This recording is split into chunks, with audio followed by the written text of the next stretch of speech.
Hi everyone, and welcome back to part 3 of my Japanese jazz vinyl Odyssey.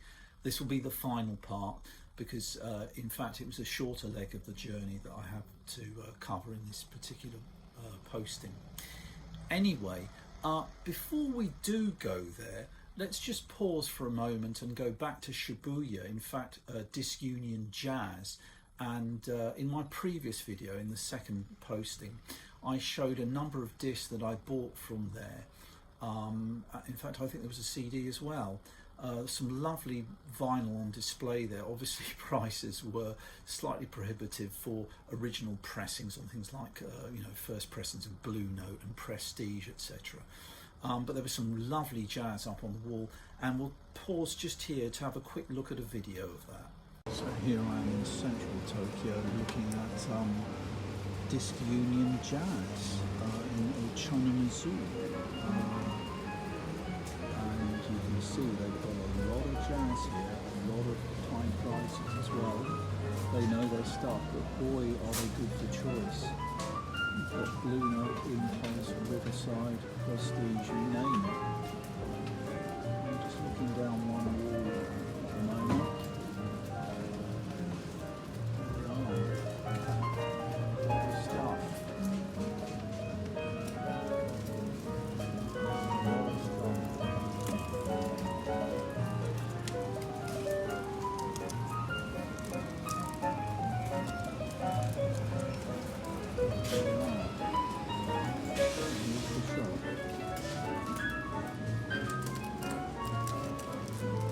Okay, welcome back.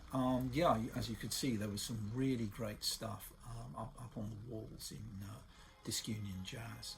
Anyway, moving back to today, the final leg of my journey was actually returning to where I was staying in southern Japan, southwest Japan, in a place called Kitakyushu. And in fact, what I did was, from there, I went to the nearest big city, which is in fact Fukuoka.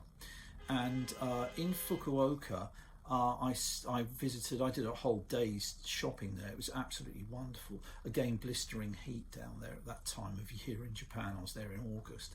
But, it was hugely enjoyable, and I got quite a bit done. So let's just talk for a moment about Fukuoka. Let me get my notes, because these are a little bit puzzling, to say the least. So, yes, the first place I went to in Fukuoka was a place called Keyaki. I'll try and drop links below again to some of these shops. And there I bought a disc by a tenor sax player I love called, there we are, Benny Golson. This is a disc I don't know, called Free. It's not freeform as he describes on the liner notes. You can see there they're written in English and Japanese. There's just the English section there. This one does not include the coveted obi, so the obi is missing, and it doesn't have any no internal what do you call that, inserts or anything like that. Anyway, this one here, as you can see, is on Globe. I'll put it there. I hope that comes into focus. Yeah, I think we're the right way up. And I believe this is an early 70s reissue. Originally, I think this one would have been, as the cover suggests, on Argo Jazz. But it's a quartet, it's lovely stuff. Again, I didn't pay a lot for this. I don't remember, sort of £4 or £5. In great shape, not to be sniffed at, as they say. So that was at Keyaki. Now, interestingly, at Keyaki, if my memory serves me well, they had some flyers there, and I took one. The boss, the proprietor, could speak a little bit of English, and he could make, me understand what he was trying to advertise. And it was this is a flyer here. You can see it's written in English and Japanese for this Junkudo bookstore. They're situated in Fukuoka, and what they did was they had a book fair. Sorry, they didn't. They had a record fair within the bookstore. I think it was up on the first floor. Again, it took some finding, quite a lot of legwork, but thirsty work. But I got there in the end, and they had a room, like an events room, put aside for Groovin Records. So Groovin had hired the shop for that day, and yeah, there obviously I found quite a few interesting bits. So let's have a look at what I found at Groovin. I got at Groovin, sorry, let me just organise myself a bit better. Yes, I got J.J. Johnson, a trombonist, not an instrument that gets a lot of love, certainly not in bebop or hard bop. I'm a great fan of his work. So yeah, I got this, it's an Impulse non-gatefold edition. Unfortunately the obi's gone. You can see there it's called Proof Positive. Yeah, and this is a, let me get this right because I'm always a bit hesitant about my dates. This one was actually issued in 1978, so that's a 78 Japanese reissue. Obviously the original probably came out in the mid-60s in America, but this is the Japanese issue. But anyway, very happy to have that. Yeah, and as I say, it was not expensive at all, that one. While there at Groovin, I also bought an album by artists I don't have in my collection. There's a whole, there's a whole group of them. There's about 10 musicians on this one. It's called Down Home Reunion, and these are all Memphis jazz artists. People like Booker Little and Calvin Newborn, to name but a few. And there's a United Artists. This is again, I think I looked this up, this is probably a late 70s reissue. It's 76 there, it says on the label. That's a 76, so you can see there's the United Artists label there. Very bluesy, it's nice stuff. This one did come with an insert. Let me just get that out there. And you can see that there it's got it in Japanese with the liner notes and some obviously promotional stuff by the company there. This is actually it's a King pressing, this one. I forgot to say what the other one was. It's a Nippon Columbia, sorry. So J.J. Johnson is a Nippon Columbia pressing, and the Down Home is a King pressing. Very, very quiet, those King pressings, lovely stuff. Now lastly at Groovin, I got a Sonny Clark classic album sleeve there. You've got this strutting, wonderful, iconic sort of, I think this is late 50s originally, Blue Note. This is on Toshiba. I looked it up, I don't know the date. I think it's possibly mid-80s, this one. But it's got the, obviously they do a great job on the reproduction of the Blue Note label there. It's a very nice pressing indeed. There we are. And is there an insert? I think there might be. Let's just take a look at that. There's a little insert, so they like to put these Blue Notes with these little, let's see there, all in Japanese, but it's a nice thing to have anyway.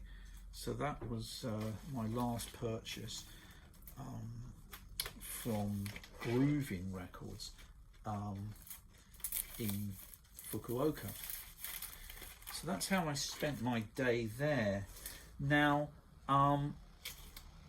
moving back to Kitakyushu, on my final, just about my penultimate day in Japan, I went to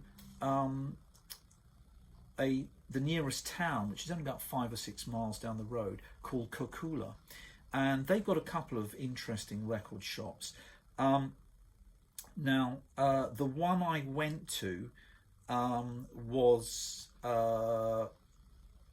Borderline Records, but when I arrived at the station in Kokura, I came up the escalator, and lo and behold, I got to the top of the escalator, and there was a barrier, and I could see inside they'd set up like what looked like a book and record fair just then, and it was about 3 minutes to 12. And I looked at the time that they had on the signage saying, you know, midday opening, you know, this book and record fair, and I thought, this is pretty serendipitous. So I waited 3 minutes and went in and had a good old rummage. There wasn't that much vinyl, more books, but it was pretty darn good. I might drop in some photos of the, you know, venue here. Yeah, I managed to get one album by a band I have only 70s output by. They went sort of funky and soulful later on. But this is a, I think, a late 70s press, a lovely pressing of the Crusaders' first album, the Jazz Crusaders, later known as the Crusaders. Of course, they had the hit, you know, Street Life with Randy Crawford and all that in the later 70s. But this is from about 1960, Freedom Sound it's called, it's on...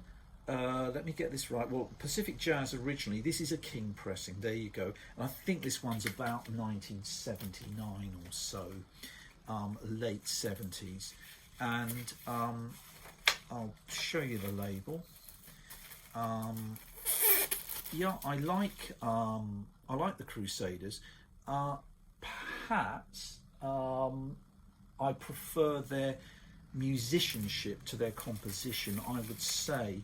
I mean, for me, the standout track on here actually is the only cover on it, which is from the film Exodus, and they do a really, you know, very sort of moving, especially the trombone lead on it, you know, a really great rendition of that. Anyway, and there you have the Japanese inner there. So yeah, and it's got the obi as you can see. Let me just put that up one more time to show you. You know, but this was a really nice price, so pretty irresistible. There you go, there they are on the back. Okay, so that was at the record fair, as I say, which I literally stumbled upon. And then I moved on to, lastly, to Borderline Records, who are in Kukula as well. I'll drop in a picture of it here. And there I just bought my final two purchases. The first one, in fact, not a jazz purchase. It was on a friend's want list, so I bought him a copy of Magazine, The Correct Use of Soap. I've got my own copy. I'm a big fan, in fact. But this is the original Japanese release, 1980 it would have been. And there you are, you can see the, and the reverse there, you can see the red and green Virgin 80s label. It wasn't issued like that here at all. It had a completely different label. And interestingly, this version, and it's telling me here, this is a Japanese Victor pressing. There you go.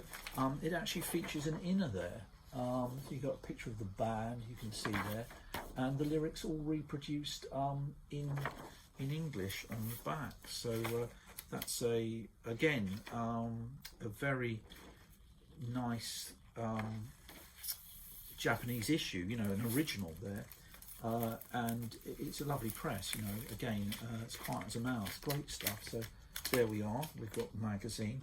And the very last thing I bought was, in fact, a Clifford, it's not Clifford Brown at all, it's a Donald Byrd album. There we are, I've got my trumpeters mixed up there. This is called Bird Blows on Beacon Hill, and it was originally, I think, on Transition, who I don't know much about.